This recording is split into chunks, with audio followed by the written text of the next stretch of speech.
Hey, what's up, everybody? Today, I wanted to share with you guys how I like to search for new properties to add to my arbitrage portfolio. So today's video is just going to be focused mainly on single family houses. I'll probably cover apartment buildings in a separate video, but this being just for demonstration purposes only, make sure that you know the laws and regulations in your city, state, so that way you're doing the right thing. All right, so let's get into it. So just open up my window. I like to use Zillow. Zillow is real easy. You don't really even need an account really. I'm logged in, but it doesn't really matter. So on Zillow, just gonna click on the rent button here on the home page. Up here, click rent. And I live in Texas, so you can search whatever neighborhood you're looking in. For the price, you want to go ahead and set the maximum price of what you're comfortable paying with. Of course, you want to do some market research, right? So that way you're not overpaying, but go ahead and set your maximum price. And for the bedrooms, I like to set it to at least 4. Ideally, I would like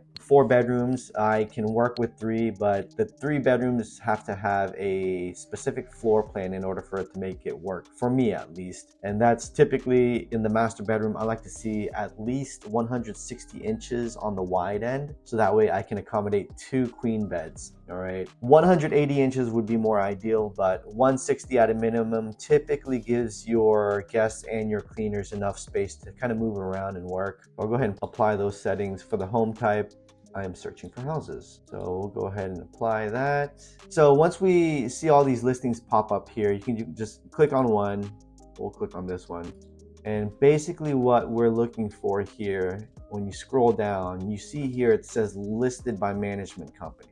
Right? I don't want that. I want to look for property owners. Can you talk to listing management company? Yes. You can also work with listing agents as well. I've done it before. It's just a little bit more cumbersome because you're not speaking directly with the decision maker. So I like to go straight to the decision maker. It makes negotiations a lot easier that way. You don't have to go through a middleman. So we're going to keep on clicking on listings here. Let's see this one. Okay, cool. So this one's listed by property owner. This is a perfect example of what I'm looking for. So if it says property owner here, I'm just gonna go ahead and call the property owner. Zillow will give you a fake phone number here, which it redirects to their real cell phone number, and then you can just go ahead and speak with them that way. One of the things that I like to ask before I go visit the property is if the property is located in an HOA.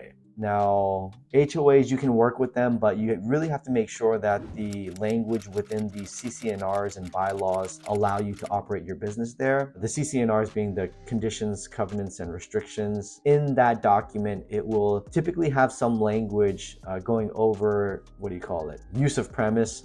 In a lot of cases, it will specifically say for single family residential use only. Me personally, I don't like working with HOAs. I will completely skip out on a HOA property. I just don't want to deal with it. It's just easier. It gets rid of that headache and the potential possibility of having to leave the property due to that. So that's pretty much how I do it. You want to make sure that you go and visit each property before you sign a lease, because a lot of these properties, they look good online, but when you go actually see them in person, they're not so good when you actually see them in person. So the last thing you want to happen to you is you sign the lease, you go to the property, and then you got catfished on the lease, right? So make sure you go and see the property in person, so that way you can see the property, talk to the landlord or the property owner, and negotiate a deal from there. So anyways, hope that helps. If you got value out of this video, please like and subscribe, and I will see you guys later.